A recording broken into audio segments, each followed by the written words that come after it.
মিশর শুনলে কিন্তু সব থেকে বেস্ট একটা সিরিজ মনে পড়ে, সেটা হচ্ছে ইউসুফ জুলেখা। এত সুন্দর একটা সিরিজ দেখেছিলাম, মন থেকে বলছি, অসাধারণ অসাধারণ।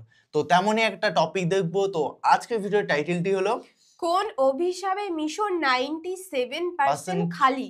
তো কি বৃত্তান্ত, অ্যাকচুয়ালি থাম্বনেল টাইটেল দেখে বুঝতেই পারছি না। তো কোন অভিশাপে মিশর 97% খালি।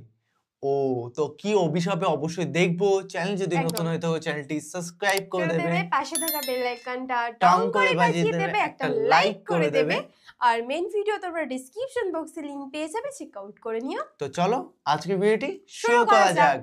মিশর এই দেশটার কথা শুনলেই মাথায় আসে বিশাল বিশাল পিরামিড, মমি, তুতেনখামেনের ধন সম্পত্তি আর বহু অজানা রহস্য এবং পৃথিবীর সবথেকে প্রাচীন এক সভ্যতার ছবি। কিন্তু আজ এই দেশটাই মাইলের পর মাইল খালি পড়ে আছে। কেন? আজ থেকে ঠিক ৫,০০০ বছর আগে মিশরের এই সভ্যতা শুরু হয়েছিল, যে দেশের মানুষেরা ইতিহাসে সবার প্রথমে লিখতে শিখেছিল, এরকম বিশাল বিশাল পিরামিড তৈরি করেছিল। আজ সেই দেশেরই 97% এরিয়া খালি পড়ে আছে। প্রশ্ন হচ্ছে কেন? মিশরের ম্যাপটা যদি একটু ভালো করে লক্ষ্য করেন তাহলে দেখতে পাবেন এরিয়া ওয়াইজ মিশর অনেকটাই বড় একটা দেশ, যার আয়তন প্রায় ১০ লক্ষ বর্গ কিলোমিটার। মিশরের জনসংখ্যাও প্রায় ১১ কোটি। কিন্তু সবচেয়ে অদ্ভুত ব্যাপার হলো মিশরের মোট জনসংখ্যার বেশিরভাগটাই মানে প্রায় 95% দেশটা 3% মানে এইটুকু এরিয়ার মধ্যেই বসবাস করে, যে কারণে এখানে থাকা শহরগুলোতে রয়েছে উপচে পড়া ভিড়। মানে এত কম পাচ্ছে, বুঝতে পারছিস? কত এরিয়া। আবার অন্যদিকে মাইলের পর মাইল ফাঁকা জমি, যেখানে আপনি দূর দূর পর্যন্ত একটাও মানুষ দেখতে পাবেন না। এমনকি কয়েক হাজার বছর আগে যে এলাকাগুলোতে মিশরের প্রাচীন সাম্রাজ্য ছিল, দেশ বিদেশ থেকে মানুষের ভিড় জমত, সেই এলাকাগুলো একেবারে জনশূন্য। প্রশ্ন হচ্ছে এর আসল কারণ কি? এর পেছনে কি ফেরাওদের কোনো অভিশাপ লুকিয়ে আছে? হতেই পারে। তো আমি রয়েছি মিঠুন আপনার সাথে, আর আপনি দেখছেন রোমাঞ্চপিডিয়া। আমি আমার লাইফের ফার্স্ট ইন্টারন্যাশনাল ট্রিপ হিসাবে বেছে নিয়েছিলাম মিশর, আর এটা ছিল একটা সম্পূর্ণ স্লো ট্রিপ। আমি মিশরে টানা 15 দিন ছিলাম।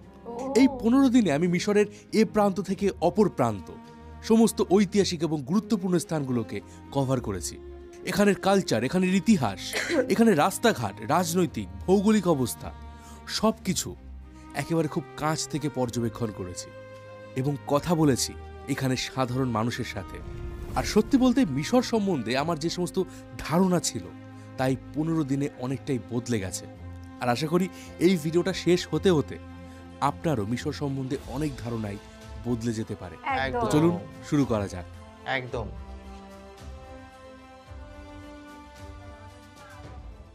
মিশরের ইতিহাস এবং এখানের কালচারের ব্যাপারে জানার আগে আমাদের জানা উচিত এই দেশটার জিওগ্রাফি এবং তার আবহাওয়ার ব্যাপারে। উত্তর আফ্রিকার একটা বৃহত্তম আরবীয় দেশ মিশর। দেশটার পশ্চিম দিকে রয়েছে বিশাল সাহারা মরুভূমি, যাকে বলা হয় ওয়েস্টার্ন ডেজার্ট, আর পূর্ব দিকে রয়েছে ইস্টার্ন ডেজার্ট, যেটা লোহিত সাগর পর্যন্ত বিস্তৃত। দেশটার উত্তরে রয়েছে ভূমধ্য সাগর আর দক্ষিণে সুদানের মরুভূমি। তবে মিশরের আবহাওয়া কিন্তু ভীষণই অদ্ভুত। আমাদের এখানে সমতলে যেখানে শীতকালে তাপমাত্রা 10-12 ডিগ্রি বা 15 ডিগ্রিতে পৌঁছে যায়, সেখানে মিশরের শীতকালের তাপমাত্রাই থাকে 25 থেকে 30 ডিগ্রি সেলসিয়াস, আর গরমের সময় তাপমাত্রা পৌঁছে যায় 50 ডিগ্রির কাছাকাছি। এখানে বাতাসে কোনো আর্দ্রতা নেই, শুষ্ক আবহাওয়া, এমনকি বছরের পর বছর এখানে কোনো বৃষ্টিপাতও হয় না। তবে আপনি যখন এই নীল নদের ধার ঘেঁষে ধীরে ধীরে মিশরের উত্তর দিকে এগোবেন, আপনি পৌঁছে যাবেন মিশরের একটা অত্যন্ত গুরুত্বপূর্ণ শহর আলেকজান্দ্রিয়ায়। আর এই শহরের আবহাওয়া ভীষণই মনোরম। আবার যখন আপনি মিশরের দক্ষিণ দিকে মানে কায়রো, লাক্সর, আসওয়ানের দিকে যাবেন, এখানের আবহাওয়া আরো এক্সট্রিম হয়ে যায়। আর বলে দিই, এই এক্সট্রিম আবহাওয়ায় আমি টানা প্রায় 15 দিন ধরে রোদের মধ্যে ঘুরেছি, যার কারণে লাস্ট 2 দিন আমার জ্বর হয়ে গিয়েছিল। এখানের মরুভূমির এক্সট্রিম পরিবেশের কারণে মানুষের সার্ভাইভ করা এক কথায় ইম্পসিবল।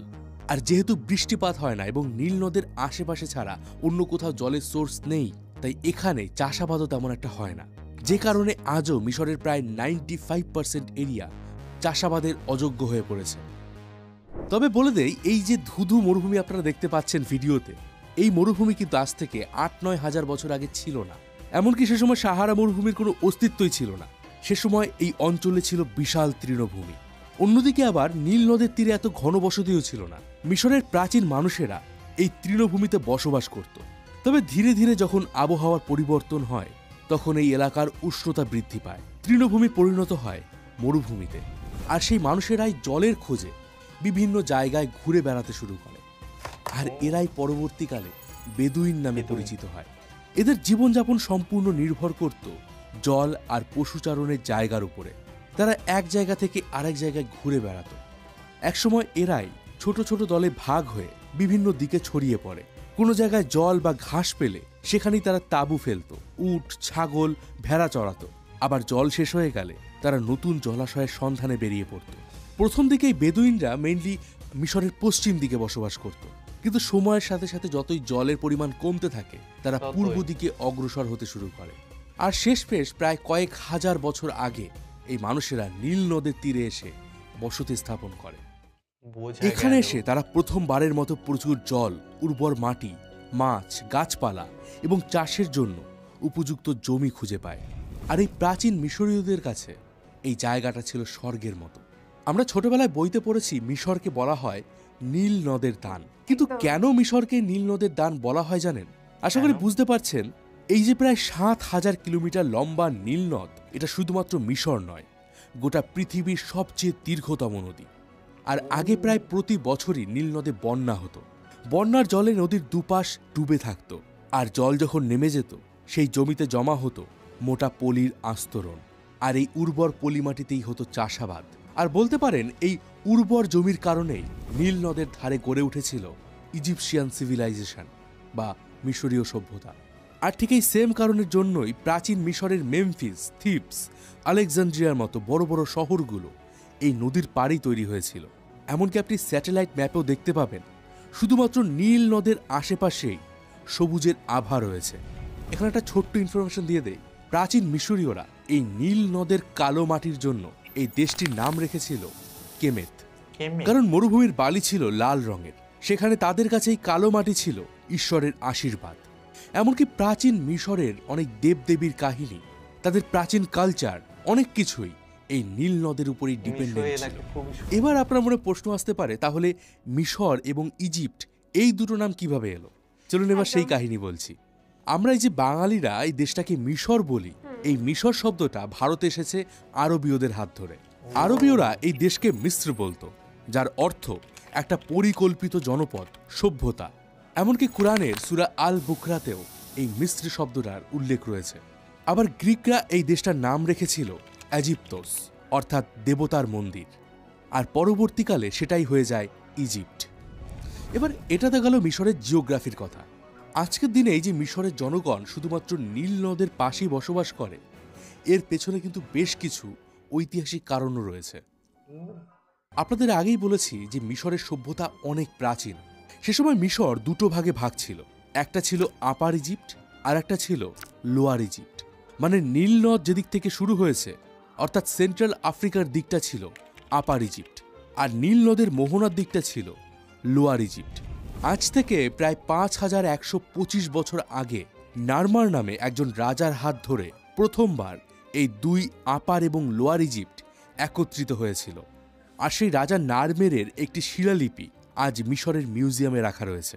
আর এই শিলালিপিটা প্রায় ৫,১০০ বছর পুরনো।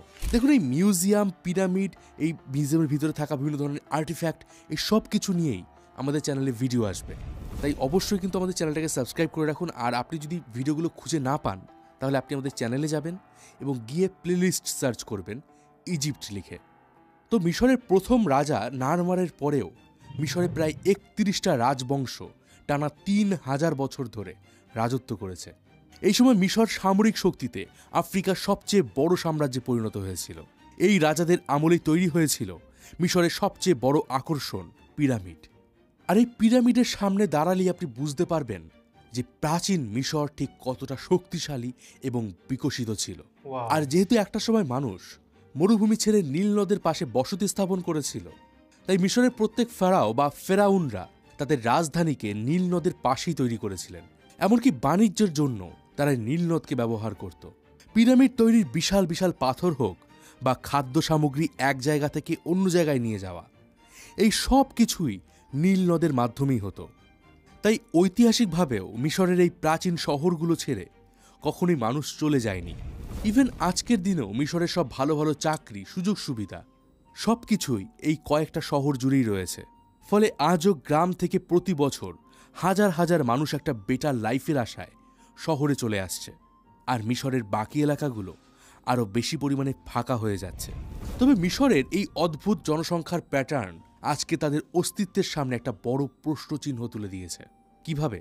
চলুন এবার সেই বিষয়ে কথা বলি। এই মুহূর্তে যাকে দেখছেন সে বিজনেস অ্যাডমিনিস্ট্রেশন নিয়ে পড়াশোনা করেছে, অথচ বর্তমানে কাজের অভাবে তাকে উবার চালাতে হচ্ছে। আর এই লোকটি বিবাহিত এবং তার একটি মেয়েও রয়েছে। এই মুহূর্তে মিশরের মোট জনসংখ্যা প্রায় 11 কোটি, যার মধ্যে 60 থেকে 65% পপুলেশনের বয়স 35-এর নিচে। আর এই ইয়ং জেনারেশন এই মুহূর্তে হিউজ লেভেলের বেকারত্বের সমস্যায় ভুগছে। আর এই যে শিক্ষিত বেকার যুবকের সংখ্যা অনেক বেশি, এর একটা প্রধান কারণ হচ্ছে দেশটার বাড়তি জনসংখ্যা। এই দেশে বহু মানুষ রয়েছেন যারা একাধিক বিবাহ করেন এবং এক একজনের 6 থেকে 7 জন বাচ্চা। আর এই কারণেই কায়রোর মতো ছোট শহরেও প্রায় 2 কোটি মানুষ বসবাস করেন। মিশরের আপনি যে শহরেই যান না কেন, ইনড্রাইভ এবং উবারের মতো বাইক সার্ভিস পেয়ে যাবেন। আর বেশিরভাগ রাইডার এবং ড্রাইভার খুবই অল্প বয়সী, আর এটাই তাদের কাছে একটা অন্যতম আয়ের সোর্স।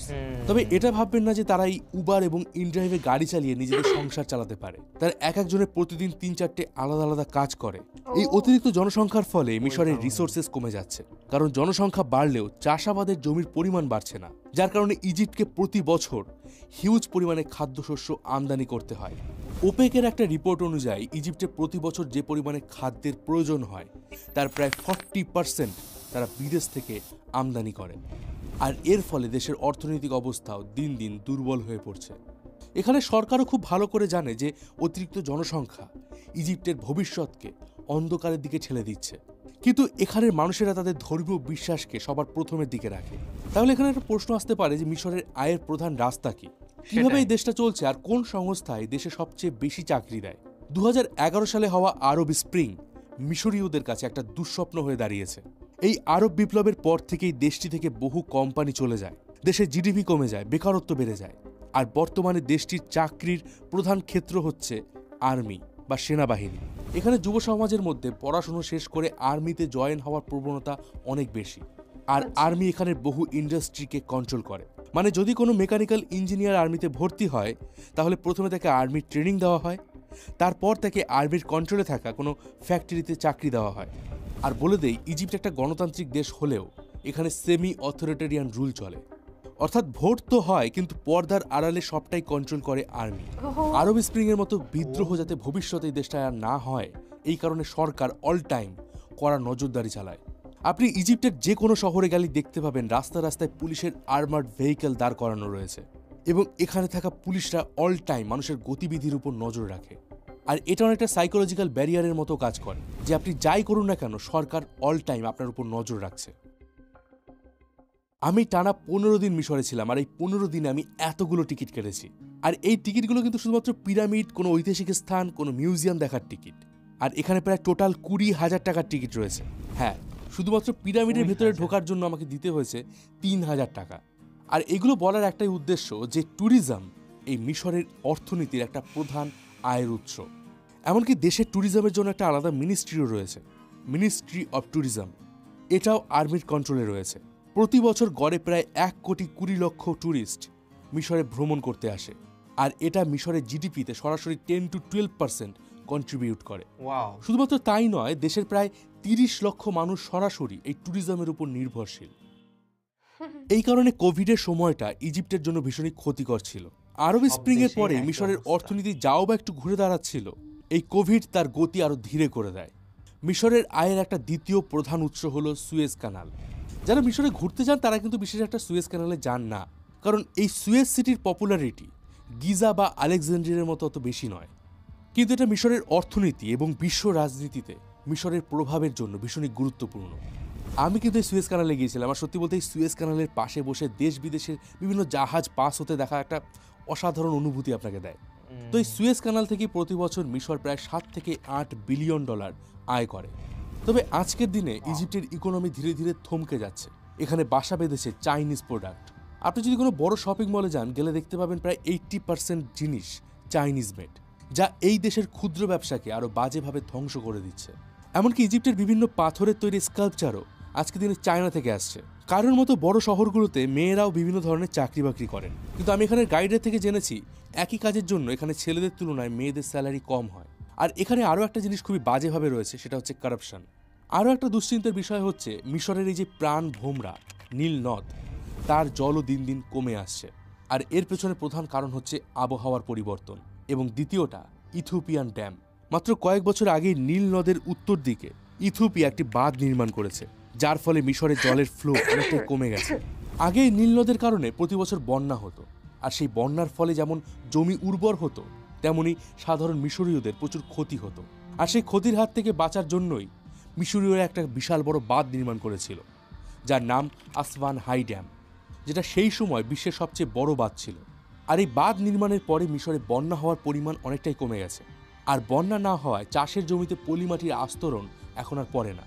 আর এই কারণে মিশরীয়রা নীল নদ থেকে বিভিন্ন ধরনের ক্যানাল তৈরি করেছে, আর সেই ক্যানালের তলদেশে যে পলিমাটি জমা হয়, সেই পলিমাটি তারা এক্সকেভেটর দিয়ে তোলে, আর সেগুলো পরবর্তীকালে তারা জমিতে ছড়িয়ে দেয়। এমনকি এই পদ্ধতি ব্যবহার করেই তারা মরুভূমিকে চাষের ব্যবহারযোগ্য করে তুলছে।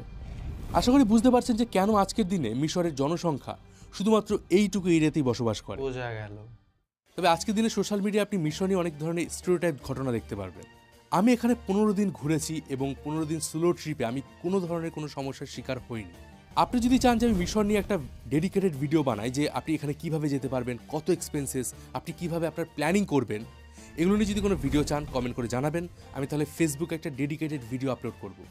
আর মিশরের সিরিজের কিন্তু এটা প্রথম ভিডিও, আরও ভিডিও আসবে। পরবর্তী ভিডিও আসছে মিশরে কি করে ইসলামিক শাসন শুরু হয়েছিল, কেন এই মিশর আজকের দিনে খ্রিস্টান, জিউস এবং ইসলাম ধর্মের জন্য ভীষণই গুরুত্বপূর্ণ। এই বিষয়ে পরবর্তী ভিডিও আসবে, তাই অবশ্যই সাবস্ক্রাইব করে রাখুন চ্যানেলটাকে। অবশ্যই অবশ্যই।